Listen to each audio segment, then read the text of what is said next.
Vote প্রদান বিষয়ক মত বিনিময় সভা এবং স্মার্ট কার্ড বিতরণ। আমি চেষ্টা করব যে খুব ইনফর্মাল কথাবার্তার মাধ্যমে আমাদের যদি কারোর কোনো সমস্যা থেকে থাকে সেই সমস্যাগুলো চিহ্নিত করব। প্রথমেই আমি বলে রাখছি যে ধরুন আজকে যে পরিচয়ে আমি এখানে এসেছি এটি আমি নভেম্বরের 19 তারিখ পর্যন্ত আমি ভাবিনি যে আমাকে এই কাজটি করতে হবে, এবং নতুনভাবে নির্বাচন কমিশন নির্বাচনের কথা বলে শুধু মালয়েশিয়াতে আসবে এবং বিশ্বের অন্যান্য দেশে যাবে, এটিও হয়তোবা যারা নির্বাচন কমিশনে কাজ করছেন তারা হয়তোবা ভাবেননি। মহান স্বাধীনতা, মহান গণ অভ্যুত্থান এর ধারাবাহিকতা এবং যাদের আত্মত্যাগের বিনিময়ে আমরা এই পর্যায়ে এসেছি, আজকে যারা শহীদ হয়েছেন তাদের আত্মার মাগফিরাত কামনা করছি, এবং যারা আহত হয়েছেন, ক্ষতিগ্রস্ত হয়েছেন তাদের প্রতি সহানুভূতি জানাচ্ছি। তো শুরুতেই যে কথাটি বলবো যে আগামী ফেব্রুয়ারিতে ঘোষিত যেই জাতীয় সংসদ নির্বাচন আমাদের সামনে রয়েছে, আমরা আশা রাখি যে এই নির্বাচনটি বাংলাদেশের ইতিহাসে একটি উল্লেখযোগ্য এবং একটি সুন্দর নির্বাচন, অবাধ, সুষ্ঠু, নিরপেক্ষ নির্বাচন হবে। এবং আমরা এও বিশ্বাস করি আপনারা যারা সুদূর প্রবাসী থেকে বাংলাদেশের কথা প্রতিনিয়ত ভাবেন এবং বাংলাদেশ থেকে যারা বাইরে থাকেন, আমরা যারা বাংলাদেশে থাকি তাদের চেয়ে একটু নিবিড়ভাবে আপনারা বাংলাদেশকে নিয়ে ভাবেন, এতে কোনো সন্দেহ নাই। কারণ হচ্ছে 2-3 মাস দেশের বাইরে থেকে দেখেছি যে দেশের বাইরে না গেলে বোঝা যায় না যে আমার বাংলাদেশটা আমার কত প্রিয়। আমার সাথে কি আপনারা একমত?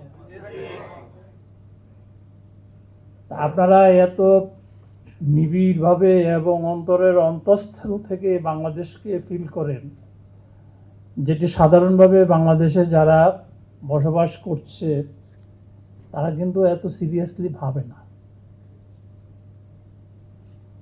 তো সেই উদ্দেশ্যেই আমরা আশা রাখি যে আমাদের রেমিটেন্স যোদ্ধা যারা রয়েছেন, যারা আমাদের দেশের অর্থনীতিকে ধরে রেখেছেন, যেটির প্রমাণ এই যে বিশাল কি বলে যে আমাদের যে কোভিড, এই কোভিডের ধাক্কা আমরা সামাল দিতে পেরেছি শুধু এই যে রেমিটেন্স যোদ্ধাদের কারণে। বিভিন্ন প্রাকৃতিক দুর্যোগ সেগুলো আমরা সামাল দিতে পারি এই রেমিটেন্স যোদ্ধাদের রেমিটেন্সের কারণে। তো তারা ভোটের অধিকার থেকে বঞ্চিত হোক এটি বর্তমান সরকারও চায় না, নির্বাচন কমিশন তো আরও চায় না। নির্বাচন কমিশন চায় যে সবাই ভোটার হোক, সবাই ভোট দিক। আপনারা ইনশাল্লাহ ভোট দিতে আগ্রহী না কে কে একটু হাত উঠান তো। ভোট দিবেন না সিদ্ধান্ত নিয়েছেন এরকম কেউ আছেন? তাহলে পরে এই ভোটটা কিভাবে দিব একটু বোঝার বিষয় আছে। আমি বাংলাদেশ সিভিল সার্ভিসের সদস্য হিসাবে 32 বছর চাকরি করেছি। যতগুলো নির্বাচন হয়েছে প্রত্যেকটা নির্বাচনেরই মোটামুটি গুরুত্বপূর্ণ দায়িত্ব পালন করেছি, কিন্তু ভোট দেইনি।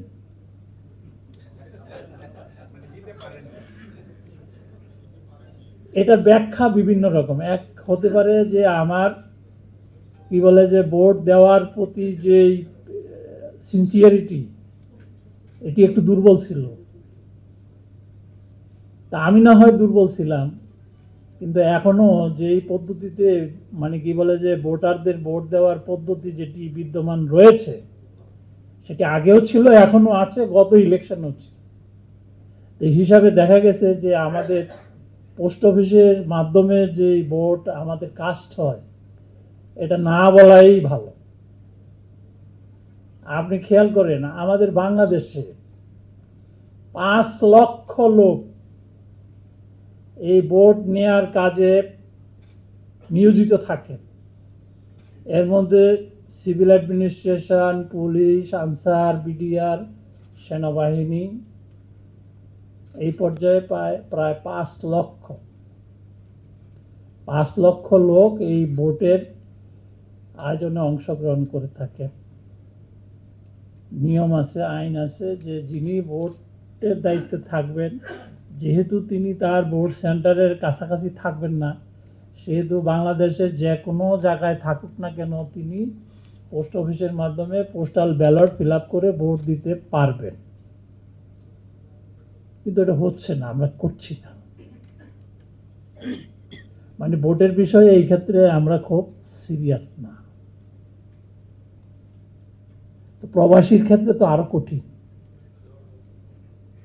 তা আপনি কার কাছে যাবেন, কিভাবে এই পোস্টাল ব্যালট ফিল আপ করবেন, এইটা ফিল আপ করার পরে এটা কোথায় যাবে, এগুলো নিয়ে আমাদের সন্দেহ। আর আমি কয়েকদিন আগেও আপনারা হয়তো বা মিডিয়াতে দেখবেন যে বলছি বাংলাদেশের সবচেয়ে বড় সমস্যা হচ্ছে এখন আস্থার সংকট। এবং আমি সোজাসাপটাভাবে বলে থাকি আর কি, আমি যে সবার কাছে খুব আস্থার নির্বাচন কমিশনার এটি আমি অন্তত বিশ্বাস করি না। আমার ভিতরে হয়তো চিন্তা, স্বপ্ন যে আমার সর্বোচ্চ ইচ্ছা, প্রচেষ্টা থাকবে একটা ভালো নির্বাচনের জন্য। কিন্তু আপনি আমাকে কতটুকু বিশ্বাস করেন, সমস্যা তো ওই জায়গায়। বা আমি আরেকজনকে কতটুকু বিশ্বাস করি, এটি একটা বড় ধরনের চ্যালেঞ্জ। সেই চ্যালেঞ্জ আমাদের উতরাতে হবে কিভাবে, সেটি হচ্ছে যে সবাইকে সহযোগিতা করে একটা স্বচ্ছ ব্যবস্থাপনার মাধ্যমে একটা অবাধ এবং নিরপেক্ষ নির্বাচন খুব জরুরি হয়ে পড়েছে আমাদের বাংলাদেশের জন্য। তো সেই প্রসঙ্গক্রমেই আমি বলবো যে ভোটটা দিব কিভাবে আমরা যারা বাংলাদেশে নাই। আমরা অল্প কিছুদিনের ভিতরেই আপনারা গুগল প্লে স্টোর অথবা অ্যাপল অ্যাপ স্টোর থেকে পোস্টাল ভোট বিডি মোবাইল অ্যাপটি ডাউনলোড করতে পারবেন। ডাউনলোড করে আপনি পাবেন ইনস্ট্রাকশন যে আপনার কোন স্টেপ থেকে কোন স্টেপে যাবেন, সুন্দরভাবে সেটি দেওয়া থাকবে। দেওয়া থাকার পরে এখানে যে আপনি, এটি হলো যে আপনি প্রবাসী ভোটার হিসেবে এনরোলমেন্ট অর্থাৎ রেজিস্ট্রেশনের যে প্রথম কাজটি, এটা ওয়ার্ল্ডের যে কোনো দেশ থেকেই যার এনআইডি থাকবে তিনি এটি ফিল আপ করবেন। ফিল আপ করার পরে রেসপেক্টিভ জেলা রিটার্নিং অফিসার বা যেই আসনের ভোটার আপনি, সেই ভিত্তিতে আমরা একটা সাপ্লিমেন্টারি ভোটার লিস্ট প্রিপেয়ার করব অনলি ফর প্রবাসী ভোটার। আর যদি যারা নতুন এসছেন হয়তোবা ভোটার বাংলাদেশে হওয়া আছে, সেই জায়গায় সেটি আমরা কেটে দিব। এবং যারা নিবন্ধিত হবেন তারা শুধুমাত্র পোস্টাল ব্যালটের মাধ্যমেই ভোটটা দিতে পারবেন।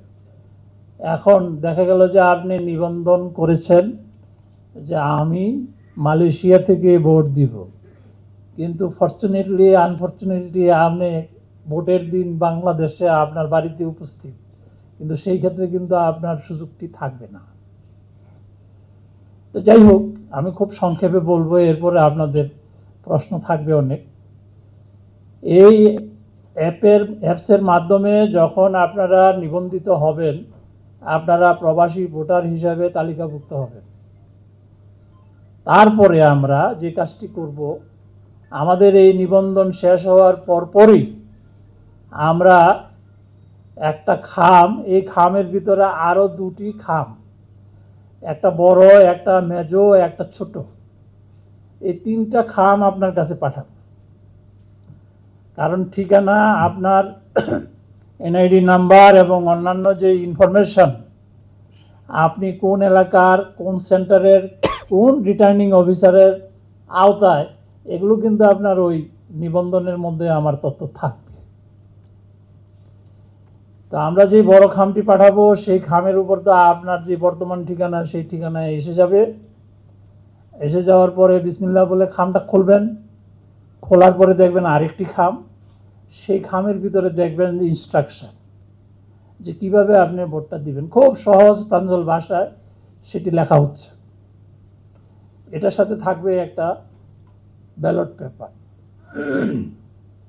এই ব্যালট পেপারের মধ্যে সামনে সংসদ নির্বাচনের জন্য যতগুলো প্রতীক অর্থাৎ মার্কা আমাদের স্টকে আছে, সবগুলো মার্কাই আমরা এটাতে ইনকর্পোরেট করব। আপনি কিন্তু জানেন না আপনার ক্যান্ডিডেট কি।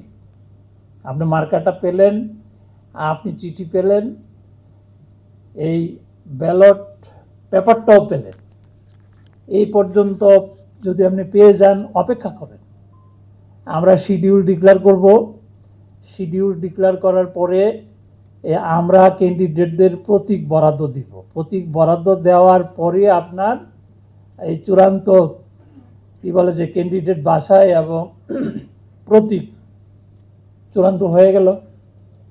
তখন আমাদের ওয়েবসাইটে গেলে আপনি ধরেন খুব ব্যাকওয়ার্ড মেহেরপুরের কোনো একটা উপজেলার বাসিন্দা, তো সেখানে গেলেই দেখবেন যে নৌকা প্রতীক্ষার, অমুক প্রতীক্ষার, ধানের শীষকার, তারপরে নিক্তি প্রতীক্ষার, ঘড়িকার, এগুলো আপনি তখন সেখানে আপনার পছন্দের যেই মোটামুটিভাবে আমরা তো সবাই এলাকার সাথে প্রতিদিনই কারোর সাথে কথা বলি যে এলাকায় কে ইলেকশনে দাঁড়াচ্ছে, কোন দল থেকে দাঁড়াচ্ছে।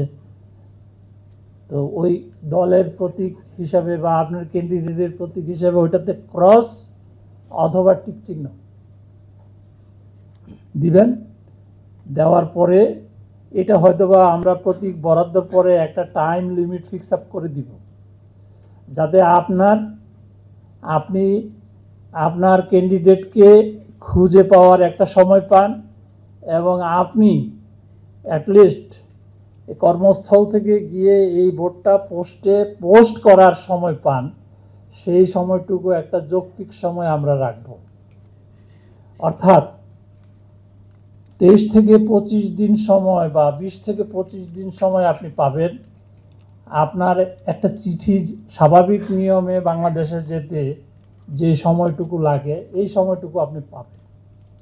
দেন আপনি ওই পোস্টাল ব্যালটটাকে ভাঁজ করে ওই ছোট্ট খাম যেটি আছে ওটিতে ইসে করবেন। ওটির মুখ বন্ধ করার জন্য ওই যে একটা সিস্টেম আছে যে থাকে গাম, জাস্ট আপনি ওইটা পেস্টিং করে দিবেন, অর্থাৎ সিলগালা করে দিলেন এবং পোস্ট বক্সে ফেলে দিলেন আপনার নিয়ারেস্ট পোস্ট অফিসের মাধ্যমে। এবং এটির সাথে আমাদের বাংলাদেশ ডাক বিভাগ ইনভলভ থাকবে। বাংলাদেশ ডাক বিভাগ আমাদেরকে সহযোগিতা করবে। সেটি অ্যাটলিস্ট ভোটের আগের দিন বাংলাদেশে গিয়ে পৌঁছবে। পৌঁছার সাথে সাথে কনসার্ন যে রিটার্নিং অফিসার থাকবে, অর্থাৎ জেলায় যে রিটার্নিং অফিসার নিযুক্ত থাকবেন, তার কাছে এই খামটি চলে যাবে। এবং এই খামটি খোলার সময় ক্যান্ডিডেটদের যে রিপ্রেজেন্টেটিভ থাকবে, পোলিং এজেন্ট থাকবে, যখন টোটাল রেজাল্টকে একীভূত করা হবে, কম্পাইল করা হবে, তখন তাদের সামনে এই কাজটি করা হবে এবং অফিসিয়ালি রেজাল্ট ঘোষণা করা হবে। এই হচ্ছে আমাদের পরিকল্পনা এবং আমরা আশা করছি কয়েকদিনের ভিতরেই আমরা এই নিবন্ধনের কাজ শুরু করতে যাচ্ছি এবং এটি আমরা ওয়ার্ল্ডের অনেকগুলো কান্ট্রিতে আমরা এই প্রচারণা চালাচ্ছি, প্রিন্ট ইলেকট্রনিক মিডিয়ার মাধ্যমে, প্লাস ফিজিক্যালিও আমরা যাচ্ছি। এখন প্রশ্ন হচ্ছে যে আমার তো এনআইডি নাই, তাইলে পরে এখন এনআইডি পেতে হবে। এনআইডি হলো ভোটার লিস্টে তালিকাভুক্তির বাই প্রোডাক্ট। আপনি যে ভোটার হলেন, এই ভোটার হওয়ার প্রেক্ষিতেই কিন্তু আপনি একটা এনআইডি পাচ্ছেন। আর এনআইডিটা এমন বাংলাদেশে এখন আপনারাও জানেন, এনআইডি ছাড়া আপনি কোনো কাজ করতে পারবেন না। সুতরাং এনআইডিটা খুব যত্ন সহকারে করতে হবে। এনআইডি করতে গিয়ে আমরা অনেকের ভুল ভ্রান্তির কারণে পেরেশানির মধ্যে পড়ে গেছি। তা আপনারা শুনে খুশি হবেন, গত 4-5 মাসে আমরা প্রায় 5 লক্ষ পেন্ডিং এনআইডি আমরা নিষ্পত্তি করতে পেরেছি। যেটি পেন্ডিং ডিজিট ছিল লাখের উপরে, এখন সেটি 80,000-এ নেমে আসছে। তা আমরা এটাকে সরলীকরণ এবং সহজীকরণের মাধ্যমে কিছু কিছু বিষয় আছে, যেমন গদবাধা কিছু বিষয় আমরা ব্রিটিশ আমল থেকে পালন করে আসছি। যেমন কিছু হারায় গেলে একটা জিডি করতে হবে। গত সপ্তাহে আমরা বলছি যে না, এখন থেকে জিডি লাগবে না। যিনি হারিয়েছেন তিনি যদি সেই ব্যক্তি হন, তার প্রমাণ তো আমার কাছে আছে, সেটা তো থানাতে নাই। আমার কাছে আছে কি, আপনার এনআইডি ছিল, নষ্ট হয়ে গেছে, হারায় গেছে, চুরি হয়ে গেছে, হইতে পারে। কিন্তু আপনি যদি মিস্টার আব্দুল করিম হয়ে থাকেন, আপনার ছবি আছে আমার কাছে, আপনার চোখের আইরিশ আছে, আপনার বায়োমেট্রিক ফিঙ্গারপ্রিন্ট আছে। যদি আমি ক্রস চেক করে দেখি যে যিনি ক্লেম করছেন যে আমি হারিয়ে ফেলছি তিনিই সেই ব্যক্তি, তাহলে আমার জিডির দরকার কি? সেজন্য আরও অনেক বিষয় আছে। যদি এই সহজীকরণ বিষয়ে আলোচনা করতে যাই তাহলে অনেক সময় লেগে যাবে। আপনাদের প্রশ্ন থাকলে সেই ক্ষেত্রে আমরা উত্তর দিব। তো আপনারা আপনাদের অবগতির জন্য বলছি যে এখন থেকে আমরা চেষ্টা করছি যে প্রতিটি বাংলাদেশি যাতে তার হাতে একটা এনআইডি থাকে সেই ব্যবস্থা করার। যে কোনো কারণেই হোক, যে কোনোভাবেই হোক, তথ্যের বিভ্রাটের কারণে অনেক ক্ষেত্রে দেখা গেছে যে আমরা মিসগাইডও হয়েছি। তো সেটি আমার পরিবারের মেম্বারদের মধ্যেও আছে, আমার আত্মীয় স্বজনের মধ্যে। আপনারা তো দূরের কেউ না, আমিও কিন্তু একবারে পাড়াগাঁ থেকেই উঠে আসছি। তা আমি গ্রামে গেলে দেখা যায় যে 10-20 জন লোক আসে যে ভাই আমার বাবার নাম ছিল এই হয়ে গেছে, আমার নাম ছিল এই হয়ে গেছে। মজার গল্প আছে এই এনআইডি নিয়ে, ওই মাঝে মধ্যে ইউটিউবে আমরাও দেখি। তো যাই হোক, বাস্তবতায় আমরা অনেকেই এটা নিয়ে খুব পেরেশানির মধ্যে থাকি এবং দেখি মাঝে মধ্যে যে খুব ছোট্ট সমস্যা, কিন্তু সে সমাধান করতে পারতেছে না। আমি মনে করি যে ইনশাল্লাহ যদি খুব বড় ধরনের কোনো জটিলতা না থাকে, ছোটোখাটো সমস্যাগুলো আমরা খুব সহজে সমাধান করব। তো আজকে আমার খুব ভালো লাগছে যে আমি বিদেশের মাটিতে এসে আমার দেশের এতগুলো মানুষের সামনে কথা বলার সুযোগ আল্লাহ তাআলা আমাকে দিয়েছেন। কারণ আমি তো জানতাম না যে এই কাজ আমার করা লাগবে। তো সুতরাং আপনাদের সার্বিক সহযোগিতা চাই। এবং আরেকটা জিনিস, আল্লাহর কাছে আসেন আমরা সবাই কাইমান ওয়াইকে দোয়া করি যে আল্লাহ আমাদের দেশটাকে, এত সুন্দর দেশে দেখেন আমরা থাকি, কত সুন্দর পরিচ্ছন্ন, তা আমার দেশটা এরকম হচ্ছে না কেন? তা আমরা সবাই আল্লাহর কাছে প্রার্থনা করি, দোয়া করি যে আমাদের দেশটাকে, আমরা যেই দেশে শ্রম দিচ্ছি, আমাদের যাতে বাইরে না যাওয়া লাগে, আমাদের দেশটাই যাতে সুন্দর হয়, সেজন্য আমরা সবাই মিলে কাজ করতে পারি। আর ইলেকশনের বিষয়ে আমি অনুরোধ করব আপনাদেরকে, এই প্রভাকাণ্ডায় বিশ্বাস করবেন না। আর এই যে কৃত্রিম বুদ্ধিমত্তা যে অবস্থা, এটি কিন্তু খুব বিপজ্জনক। এটি থেকে আমাদেরকে সাবধান থাকতে হবে।